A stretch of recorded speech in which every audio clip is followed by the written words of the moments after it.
The band that Rick James built from his fevered imagination, sexual, and oh my goodness, the Mary Jane Girls. Also, the title of the band's name, a reflection of for his love of marijuana. Sort of an inside joke.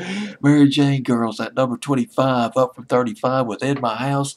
Fancy playlist of April 28, 1985. This is probably one of the most radio-friendly R&B records that ever came out, with an infectious rhythm, the beat, the hook, the hooky chorus. I mean, it's just reels you on in.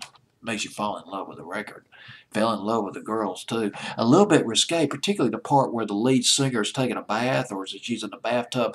By today's standards, that's oh god, that's nothing. That's that's Sunday school stuff now. But back then, that was a little, that was getting a little bit on the borderline. Mary Jane Girls in My House, Rick James, Mr. Rick James. I've already played him at number 29 with Can't Stop on my fantasy playlist. 1985 was just a fantastic year for Rick James. He had that song, Can't Stop, had that album out in 1985, and Mary Jane Girls in My House, they were his proteges. They were real big. He wrote and produced the records by Mary Jane Girls, except for one or two. And later in the fall of 1985, teaming up with Eddie Murphy rather, doing Party All the Time, Party All Night. My baby wants to party all the time. Boy, I tell you what, I miss old Rick James. He's the funk meister. Prince had put together these girl groups like Apollonia 6 and Vanity 6. Remember them? Ooh, my goodness.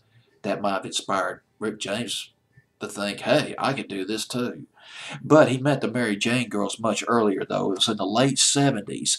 He hired them as backup singers. They were not called the Mary Jane Girls. They were just background singers for his band called the Stone City Band. That was in the late 70s. But they got a deal with Motown Records. Rick James was on the Motown record label. Also, another protege of Rick James, Tina Marie, on the Motown label. And things started to roll for the Mary Jane Girls, coming out with songs like Candyman and In My House. Their biggest hit is from their second album called Only For You. But one of my favorite songs by them came out right after In My House, Wild and Crazy Love. Oh my goodness. Rick James, though, did more than just produce them. He built characters around each of these girls. For example, JoJo, she was the street, the trying to kick, well, the streetwise chick, the tough talking chick, JoJo. And there was Candy, glamorous supermodel. Sherry, cute valley girl. And boy, he went freaky on Maxie. He developed a character of her as whips and chains, dressed in leather.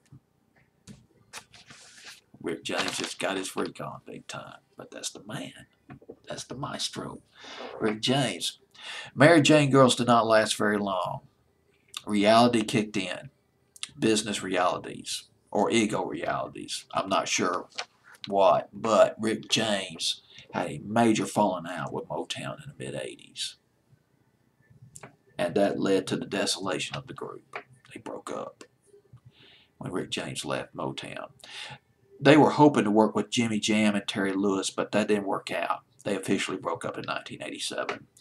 In My House by the Mary Jane Girls at number 25 on my fancy playlist.